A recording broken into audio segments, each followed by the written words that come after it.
Luke Fickell and the staff adds another four-star talent. It'd been like a week since they'd done that, so we were starting to get a little bored with football recruiting. Welcome to Locked On Badgers. Let's talk about it today, plus some of your comments regarding everything happening with Wisconsin sports. On Wisconsin, let's go. You are Locked On Badgers, your daily podcast on the Wisconsin Badgers. Part of the Locked On Podcast Network, your team every day. What is going on, everybody? Welcome to Locked On Badgers. I'm your host, Ryan Herrings, your team every single day. Really do appreciate everybody tuning in. Today's show is brought to you by LinkedIn. LinkedIn Jobs helps you find the candidates you want to talk to faster. Post your job for free at linkedin.com/lockedon. Terms and conditions do apply. Justin's joining us this morning. Another big-time recruiting win for this staff that continues just to churn it out. Grant Stec. Yeah, I know. This stinks.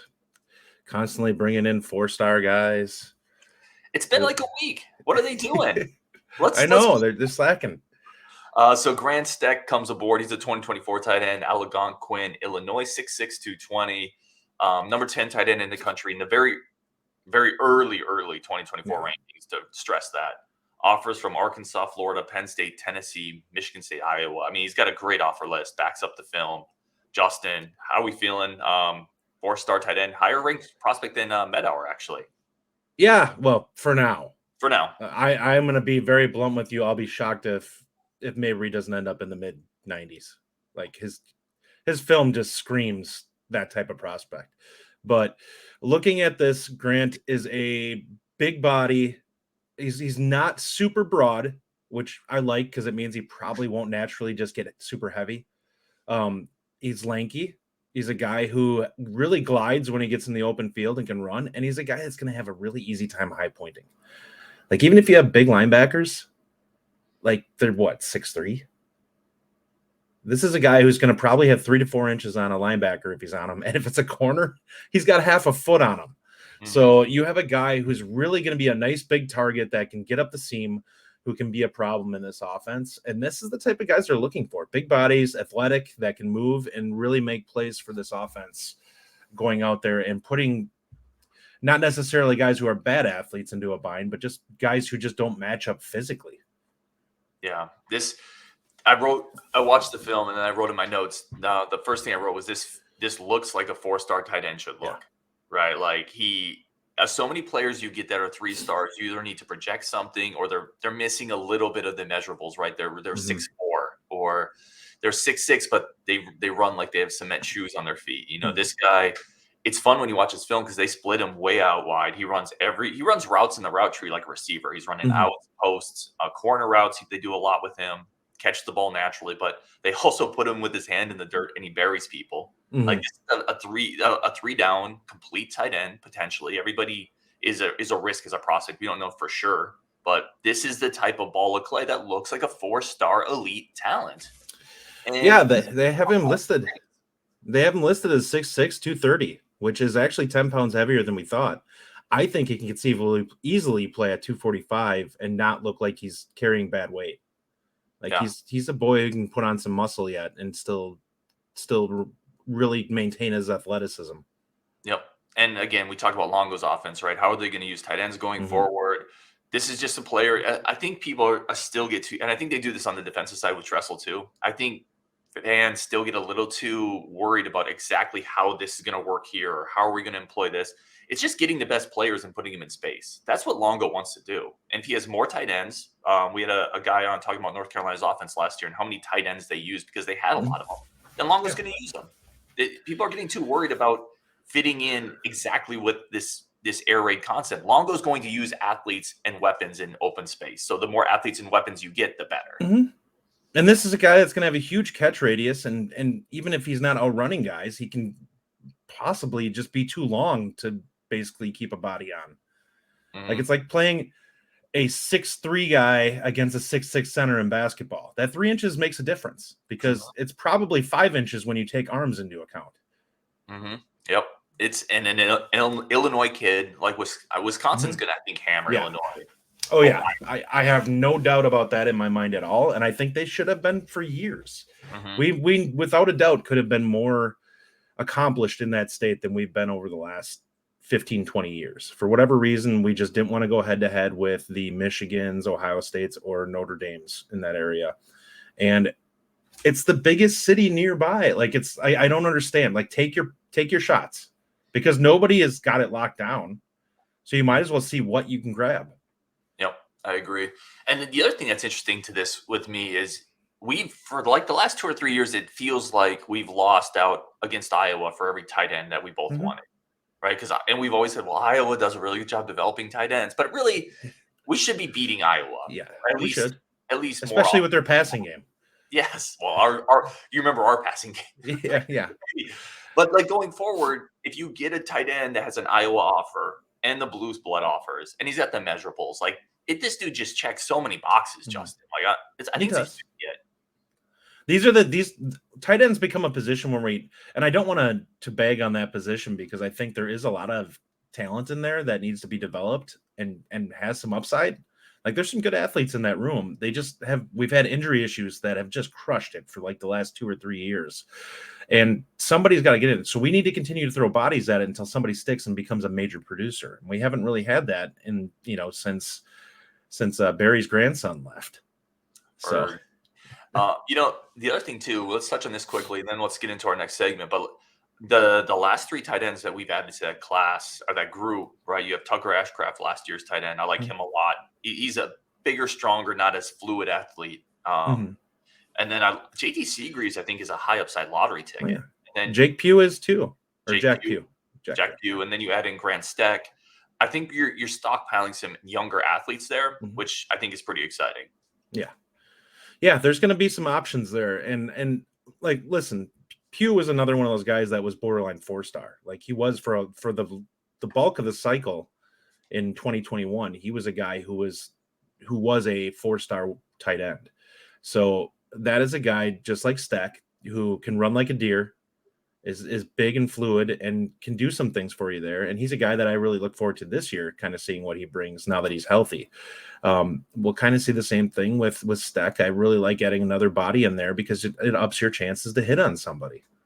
Yep. And just keep in the back of your head too, I think Rob Booker is going to join this class. Yeah. And he's another time athlete. It might not be super long. Yeah. He's been on the show. He likes Wisconsin. He's going to fit better into this Longo system. And he's another huge body. Yes, with athleticism to burn. Yeah. Like I think that's your 2 tight end class this year. Then your staff. You talk about a guy not carrying bad weight. He's a guy that can put on 20 pounds of muscle and doesn't have to reshape. Mm-hmm. Yeah, it's going to be a deep tight end class there, I think. All right, we're going to have more on this commitment coming up this week. John Garcia Jr. will join us. We'll definitely break down the film a little bit more. Coming up next, Justin's upset about something. We're going to let Justin off the chain a little bit. But first, today's show is brought to you by our good friends over at FanDuel. This year, the only app that you're going to need at your Super Bowl party is FanDuel, America's #1 sports book. And again, new to the channel, but we're big fans of FanDuel, what they've done for a long time. We're really excited about our new sports betting partner for the Locked On, because they're the #1 sports book in America. And if you're new to FanDuel, that's even better because you get to kind of experience everything they do for the first time. FanDuel, download FanDuel now so you can bet Super Bowl 57 coming up with a no sweat first bet. You'll get up to $3,000 back in bonus bets if your first bet doesn't win. That's a lot of change. Download FanDuel now for Super Bowl 57. Get ready for that. FanDuel lets you bet on everything from the money line to point spreads to who will score a touchdown. And they also have great futures. I've talked about it. If you want to go ahead and get in on the Deion hype train next year, the Colorado futures is over or under 4.5 wins. I think I'm going to take the over. Just have fun with it and see where it goes. And then Wisconsin to win the title is plus 10,000. So again, depends on how much you're jumping on that Fickell hype train, but put $10 on it, win a lot of cash if Mordecai is the magician that we hope he is. The FanDuel our sportsbook app is safe, secure, super easy to use. Best of all, you get paid your winnings instantly. No longer waiting for all that nonsense. Right away, win the bet, get paid out. Join FanDuel today at FanDuel.com/lockedon to claim your no sweat first bet on Super Bowl 57. That's FanDuel.com/lockedon. Make every moment more with FanDuel, the official sportsbook partner of the NFL. And when you're done here, check it out. Locked On is heading to the Senior Bowl. Get inside analysis from the hosts who cover the NFL's next generation in college. Find out which NFL draft boards these players will be climbing, all in one location. Subscribe to Locked On NFL Draft for nightly live shows from the Senior Bowl, Tuesday, Wednesday, and Thursday at 9 p.m. Eastern. All right, let's get back into this. Bring Justin on the show. Justin's a little frustrated by some things, but let's let Justin go here. All right, so I'm just going to dive right into this. We have had what is becoming an extremely toxic fan base over the last couple of years. It all started with the Paul Chryst kind of going downhill and fans wanting him gone. Now, that's not the point I'm trying to make here at all. What I'm trying to bring up here, and it's something that's frustrating me to no end right now, is the fan base speaking in absolutes from both sides. We have people that don't want to hear any criticism of the coaching staff. And right now we're dealing with the Greg Gard situation. And we have people that don't want to hear any optimism for why we should hold on to it. And it's driving me insane that these people can only view their perspective on it and can't see any objective look as to why we need to give somebody time. Now, I look at it this way. You and I both discussed this. Neither one of us thinks that Gard should be fired. We think that there's some things that he needs to change. And he needs to, he's got some positive things looking forward in the classes that he's getting, but he needs to accomplish those things. He needs to prove that there's change happening, that this type of roster is not going to be the consistent what we can expect from a Wisconsin team, because to be quite frank, it's one of the weaker rosters we've had in the last 20 years. And that's something that needs to be adjusted. I'm so frustrated on this because we have people that are just flat out saying that he needs to be fired yesterday. And listen, this is a guy who won a title last year in the Big Ten. And I don't think that's the be all end all of it. That's a data point that we have to look for this person. If we had finished third in the Big Ten, I think people would be a lot more open-minded about the idea of a replacement in this situation, given where we are right now. So we have to give him credit for the fact that he has been a two-time conference coach of the year in the last 3 years. So this is a guy who has proven that he's a good coach. Now, the jury's out on his ability to recruit, but we need to look at this and we need to stop just bashing each other's brains in that the other side's just wrong, because this is the way I look at it. Look at it objectively. Let's take a look at things and see, do you feel like, if you're going to look into this and dive into this, why do you feel Greg Gard should be kept on? What do you feel makes him infallible, or that reason why this should be at worst case, a one-off, and we can just say, hey, let's go forward from this. This isn't who he is. And on the other side, stop looking at it and saying that this year is a representation of what he's been for the last 7 years, because it's not. It's not what he's been in the past, but there are some causes for concern here. And the issue that I'm having with it is there are causes for concern here if you're objectively looking at things. And I feel like people are just like, oh, you're just looking at this and wanting to tear it down for no reason. If we take the early look at this and what the roster is, and if we're unwilling to do things that we've spoken way with how Chris did the Wisconsin way before, which was if a player wasn't producing, if he gave them a scholarship, he was loyal to that person, and he gave that scholarship was there until the end. And that's not the way you can do it at this point if you really want to rebuild and fix your problems in today's age. If you want to be active in the transfer portal with a team like this, you have got to be willing to say, hey, I have to have some tough conversations and say, you might not be a part of what we're looking forward to in this day and age, especially with the way we give out scholarships at Wisconsin, where we tend to give them to walk-ons. We need to have tough conversations with people and say, hey, we need to look out for this program and try to do what's best for it. It might not be the best opportunity for you going forward. And if you're really, truly looking for playing time and want to be, somebody who builds themselves up, because, we have to do what's best for the team and try to accomplish winning the Big Ten. And that's difficult for a kid to take. It's difficult for a coach to say, but if you're a coach and you're looking at this from the standpoint of, we've gotten to the point now where it's corporate, and you have to look at it like you're an NBA team, you have to kind of look at it and say, hey, what do we need to do in order to get this team so that we're, in the NBA playoff team, or in this, a high-level NCAA tournament team?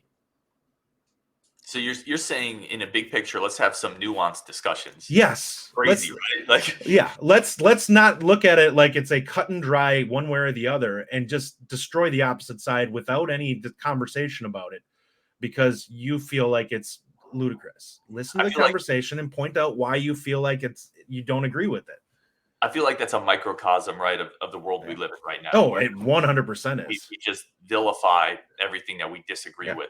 We said it a lot on the show. Like, I like disagreements because I think it makes you intellectually sharper. You have to defend your point. You have to really think about what you believe in and try to explain it to someone else. And I'm right there with you because go ahead. I was gonna say you can't throw out there that your perspective without anything to back it. Which is the problem that we're having, is people will just say something and then they'll just bash you over the head with it without actually giving you any like nuance to it or saying, this is why I feel the way that I do. It's just, this is how it is. And I will cancel you if you disagree with what I say. Well, I think there's very few situations when you're talking about coaches, whether they should be fired or kept on, where you can really legitimately say there is no reason to keep them on or there is no reason to fire. I think in most situations there is nuance and context, and yes, like Greg Gard won a freaking title last year, and people sweep that under the rug because he didn't go far enough in March or because they didn't do well in the Big Ten tournament. Listen, his point guard got hurt in March. Johnny Davis was banged up. If you take any team's two best ball handlers in March and you take them away or limit them, they're not going to win either. Like that's bad. I'm a Niners fan. We lost both our quarterbacks yesterday. You're not going to win that game. That doesn't mean Kyle Shanahan did a job. You were like 5th on the depth chart. Yeah, like this season. If your lottery pick gets hurt and is limited, and your starting point guard turns an ankle, like you're not winning in March. That's not Greg Gard's fault last year. Now, the flip side of this, and we talked about this a lot too. There are parallels with Chris. As much as people want to say you can't make any, there are parallels with Chris, with how he's recruited, how this roster is built. A system that is quite frankly pretty boring aesthetically, so you can make both of these arguments and say, and you can come to different conclusions from these arguments, by the way, and that's totally fine. You can take all these data points and say, I'm not buying it. I think he should be done. And if you've thought about it and your opinion is reasoned and you're willing to be respectful with it, fine. That's a totally reasonable opinion. You can also say, no, I think he's earned the right to coach 5 more years. And if you've thought about it and you have a reasoned discussion, that's fine too. We get to different spots, and that's okay. But I think to your point, I 100% agree. Let's stop hitting each other over the head with this stuff. It's nonsense. Like here's the last thing I'll say on this. We all want the same thing, right? We're all Badger fans. We all, whether I think Gard should stay or not, I want a successful basketball program, right? We have more in common than we realize. Exactly. If he's not successful, they'll move on. If he is successful, then support the guy and, have his back and hope that he can make the moves that we need to, because Greg Gard is a good coach. He's got some things he's got to clean up, but he's a good coach. Like, you don't win the Big Ten 2 out of the last 3 years. And quite frankly, even before this year, you can look at it and say that their roster from an athleticism and talent standpoint is less than most of the teams that they end up beating for these titles. Like, nobody would take the roster from Michigan State, or would take our roster over Michigan State, right, Indiana, or like half the other top teams in the Big Ten. Iowa, Ohio State, Purdue. Like, those dudes are getting like. But the other thing, listen, let's be honest too. People, again, I think too many people try to minimize winning because it was a share of the Big Ten regular season title. The Big Ten last year was friggin' loaded. It was. Like, Jaden Ivey was a big time lottery pick. Purdue was loaded. Iowa was loaded. Like, that's a really good conference to win a share of last year. So, and the other thing with the Big Ten is, unlike football, you deal with Ohio State. And I put this question out there, which is harder, right? Having to deal with one monster team, but more mediocre to bad teams to win that conference, or having to deal with a lot of pretty good teams. The Big Ten is a deep basketball conference. Any given year, Rutgers can be solid. I mean, Illinois, Ohio State, Michigan State, Iowa, like, it's a tough conference to win a share of, and Gard should get more credit for that than just, well, what does it matter? We're not good this year. No, it does matter. Yeah. No, I agree with that 100%. And in fact, it's much harder in basketball to consistently get those wins because if you have an off night, you're done. Yeah. Like, it's just how it is. Like, in football, you can have an off night and still win by 10 points against a mediocre to bad team. In basketball, if you're facing a good team, and we've seen it these last few games with the Badgers, they haven't had their A game, and what's happened? They've gotten kind of run off the floor in a couple of games. And that's what happens when you don't have it together against, and I think that we'd agree, Illinois is not a great team, but they're good enough, and they have talent on that team that if you don't play up to snuff, they're going to blast you off the floor. Yeah, I agree. I think it's to your point, it's much harder on a day in and day out basis. When you have a good football team in the Big Ten, you're rolling out of the bed and beating Rutgers, typically Purdue, Illinois. I know Northwestern. I know last year's kind of wonky, but Maryland. Like, you can go down the list. There's teams. If you're a good football team in the Big Ten, you're probably going to be favored by 14 on a neutral field, right? Like, it just is what it is. That's not true in basketball. Like, it's a grind. Come on, we have a bunch of comments we're going to get to. A lot of them dealing with basketball, but some football ones as well. We're going to get to that next on Locked On Badgers. And keep in mind, we're doing a bigger pod on Greg Gard, getting everybody together. So that's going to be a State of the Union one, where we're really going to talk about where we think the program is, what's coming up in the future, where Gard should be on the hot seat meter. So we're going to really dive into that more. But coming up next, a bunch of your comments, including, Justin, who was the better Badger linebacker, Chanel or Edwards? Because they're going to be meeting in the Super Bowl. That's a tough one. All right, we're going to talk about that next on Locked On Badgers. But first, a word from today's friends of the show. All right, coming back in, I really do appreciate everybody tuning into the show. As always, your comments, your thoughts, your likes, your support, it's incredibly humbling, and I really do appreciate it. And I probably don't say that enough. All right, Justin, we got some comments I want to get through. A lot of them are basketball related, but I don't know if we're going to go live on our quad pod because it's just so many opinions at that point to get everything. Yeah, that's going to be too much. It's probably going to be too much. I'm not saying I'm going to completely say no to that yet, but it might be too much. But because we may not take a bunch of comments during that one, I wanted to get some of those comments in here. The 4-hour podcast. Yeah, that's going to be longer no matter what. It's just a matter of how much longer we want to try to make that. We got this comment from Craig Henricks, and he says Leo Chanel versus TJ Edwards in 2 weeks. I wanted to expand on that. Obviously, Chanel with the Chiefs, Edwards with the Eagles. Who was the better Badgers linebacker? Physical tools, it's easily Chanel. But who was better? Not physical tools. I personally, I think that Chanel was more disruptive. But I think that Edwards was probably closer to, he was more like Sanborn, in that he just knew where to be in the right place. He was sharp. He picked up on things in terms of the mental side of the game. Mm-hmm. I actually like Chanel because I just think the disruption is so hard to find that I would probably go with him. And if I need a play made, I want the guy who can run a 4.5 versus the guy who probably is running like a 4.7. I mean, I think Edwards is probably a little faster than 4.7, playing middle linebacker in the NFL in a Super Bowl. I can't remember what he ran for his. He might be one of those slow combine guys, fast football. It could be. Listen, you can't go wrong. Let's start there. Like, you take Chanel or Edwards. I'm going to take Edwards though, just because I think he was more complete. It's hard to find an inside linebacker that can cover the way he could cover, which is why he's in the NFL playing a starting role in a great defense in a Super Bowl. But Chanel is a monster. I mean, let me know in the comments which one y'all would take. I don't think you can go wrong. Obviously, I would take Edwards. Justin's going to take Chanel.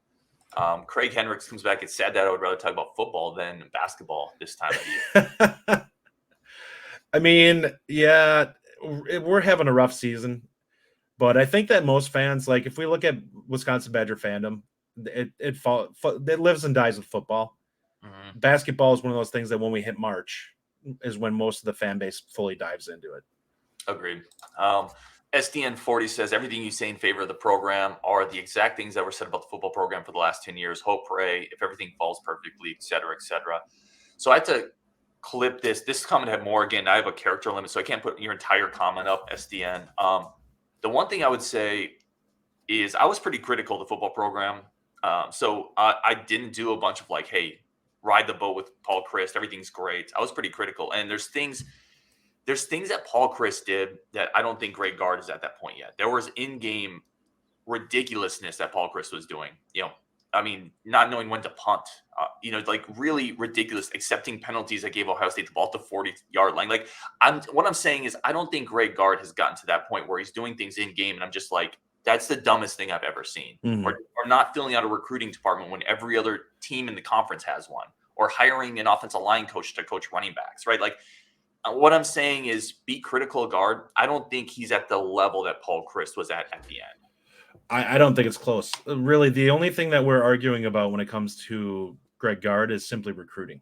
That's it. That's 1A with a bullet. If this team is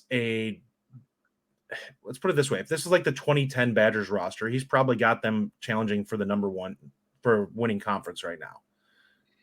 He's not a bad coach. He wins games when he's got talent. The problem is he's got to get more talent in there. He's got to find a way to lock guys down.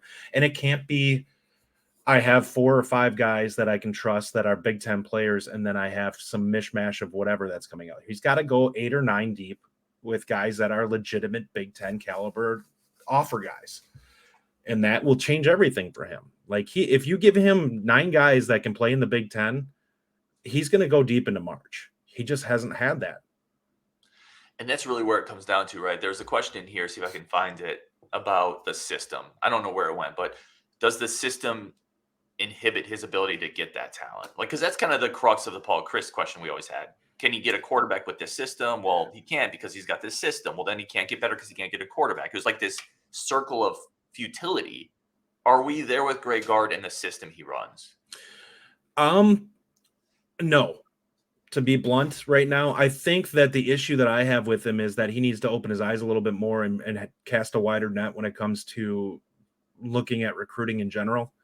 I think that part of it is there are kids out there who want to come play for a winner, and we're just not offering those kids. Like we can get an upper 3-star kid who is an athlete, is a little bit more raw, we can bring in, who would love to play for Wisconsin because Wisconsin wins Big Ten championships. And we are not doing that. We are right now, we are recruiting for fit. And, with that, talent be damned. We'll take the risk that, this guy's just going to fit our system so well that we can function and be efficient regardless of whether he's talented enough to stop the guy across the court from him. And that's kind of where we're falling right now, is we need to get guys that, listen, it's great if they fit your system, but you need to adjust your system a little bit if it's holding you back. And I think that right now you need to be able to pull in some guys that maybe make you play a little bit faster and adjust and put more pressure on the opposite team rather than relying so much on defense, because defense is great, but if a team is really hot, there's only so much you can do, and you're going to lose games because of that. Yeah, you just can't count on holding everybody below 55 points. To your point with recruiting and winning, Virginia plays. Listen, I don't think anyone's going to talk about Virginia playing an exciting system. They have 2 4-stars committed for the 23 class, either of which are from Virginia, by the way. One's from Idaho, one's from New Jersey, right? Like, if you win, you'll get players in. I think that is a key factor here. System be darned. You just have to be willing to go after them. And some of these guys with Gard, it's like, this guy's not a system fit. Well, does he have talent? Like, do you think you could make what he does work with your team? It's to me, that's how you kind of need to look at it. Regardless of system or whatever, it's like the NFL draft. If we're going to look at this, if you have 3 power forwards that are studs that want to come play for you, and you're looking at it like, well, I can take a reach on this shooting guard who's kind of a fringe NCAA guy or Division I guy, but he fits what we do, over 3 guys who are borderline, like, if these guys hit, they're going to be a first team all conference type guy. Take the 3 guys. Like, you'll figure out a way to use them. Like, you'll find a way to get 3 guys on the floor and give them each 20 minutes and cause massive problems for the other team. If that other guy doesn't hit, he's not even going to be a bench player. Yeah, be more flexible in the approach you have with recruiting. Get some athletes in. Like, I think that's exactly not being Greg Gard's biggest flaw to me. And this is again where I think there's a real parallel with Paul Chryst, is the stubbornness, the lack of willingness or ability. And that's a question for a future topic. It is to adjust. You have to be more flexible, dude. A couple other things here to get to quick. Ali Gemender, I think I'm pronouncing that right. I mentioned Winter's not a 4-star. I said previously on a show he was a 4-star, so that's my bad. That should have a question mark at the end, by the way, Ali, because I do think that he's a 4-star talent. Oh, is he? I thought he. No. Well, he is on. I'm pretty sure on one service he is. He's not composite, but I'm saying that he's the type of player that I think is a legitimate 4-star kid. Oh, he's a big upside kid. Yes. Yep. Ali, thank you for keeping me straight, though. Always appreciate it. Will Cincy says 16 points at halftime. That's a bad joke. Agreed. Here's what I want to get to, because I think this is interesting. This is from Unappreciative Ryan, who says, I loathe this system. They're not fun to watch. Even if they win, I'd rather they play real basketball with real basketball players. I was making this point with someone else, and I think we'll finish on this comment here, that one of the issues that Gard may have, Justin, this is my opinion, I was rattling this in my brain, is he doesn't do a lot of the things that, if you're not playing well, buy him more time, right? Like, the system's not fun to watch. or you're not recruiting really well. So if you're not winning, then fans, it's really quick to say the system's broken, we're not recruiting well, and you're not winning. If you had a coach that maybe was struggling with, but he was lining up future recruiting classes, or his system was a lot of fun to watch, fans would be more willing, in my opinion, to be like, okay, let's give him a couple more years. Probably. Well, I look at it this way. What is his system? Because if you want to take a look at it, I don't think we're running a lot of the swing anymore. They're doing a lot of ISO and pick and roll ball. It's just the issue that I'm having with it is a lot of it is pace of play. This Wisconsin team is not overly athletic, and we consistently let the other team put us into a half court set, which is not our strength. I think we should push the ball to the point where see if it's there, and if it's not, then back out and run your set. And they refuse to do that. And I think that would be a way for them to steal some easy buckets for a team that really struggles to score. It might get you some open jumpers. Like if you have Connor trailing and he gets a wide open look on that where he's struggling to get open looks where you have to run actions for him constantly, like that's a real way where you can get him some easy wide open looks just by pushing it up the floor and making his defender have to be heads up and know where he is on the floor. But I think that's part of Gard's system, though, right? Yeah. They don't push in transition ever. Even with Johnny last year, they played faster. Yeah, Johnny.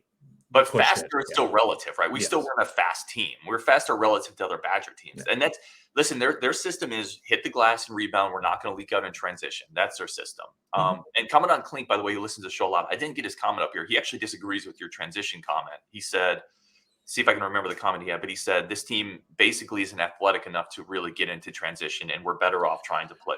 So there's a disagreement there from Commandant Klink. Big fan of the show, friend of the show. I'm not advocating for them to get out and run like this, the Showtime Lakers. I'm advocating for get the rebound and move it up the floor and see where the defense is at. We're not going to be a team that's going to score 25 points in transition. But what it does is you might be able to get somebody in a spot where they have an open look. And yeah, we'd end up jacking up more shots running it that way. But I think if they're good shots, I don't have a problem with it. Like if Connor's getting a wide open look from the elbow, do you have a problem with him putting that shot up? I want him taking it every time. I'd much rather him doing that than coming off 3 screens and having a guy who's still kind of getting a hand in his face when he goes up for it. The other issue potentially, and again, I recognize your point is not we become a fast break team, but the other issue is even pushing tempo a little bit. We just don't have bodies, right? That's what I was going to say. That's kind of the issue this year. What we're running into is like these guys are going to get tired, and you don't have anybody that can come in to replace. It's just a depth thing as well. But let's not pretend like that's the reason. Gard has never been push tempo. Like it doesn't matter if we're deep or not. That's just not what he believes in. And everything in basketball is a give and take, by the way. If you're not pushing tempo, you should be better on the defensive glass. Like everything is give or take. Like transition is not the magic bullet. Although I do think it is there's a reason a lot of teams use transition to get easy buckets. I wish we would be more hunting that selectively. All right, we got to wrap up there. We have a big show with Greg Gard. So again, we're not diving fully into Gard. We are going to do a big show with Greg Gard. Get everybody on the podcast. Really talk about State of the Union. That's coming up. Plus, we got John Garcia and Jason Jordan, the Sports Illustrated basketball recruiting director, coming up this week. We're going to talk some basketball recruiting, football recruiting, a bunch more guests and stuff coming up this week. Really do appreciate everybody. Appreciate Justin. On Wisconsin, and let's go.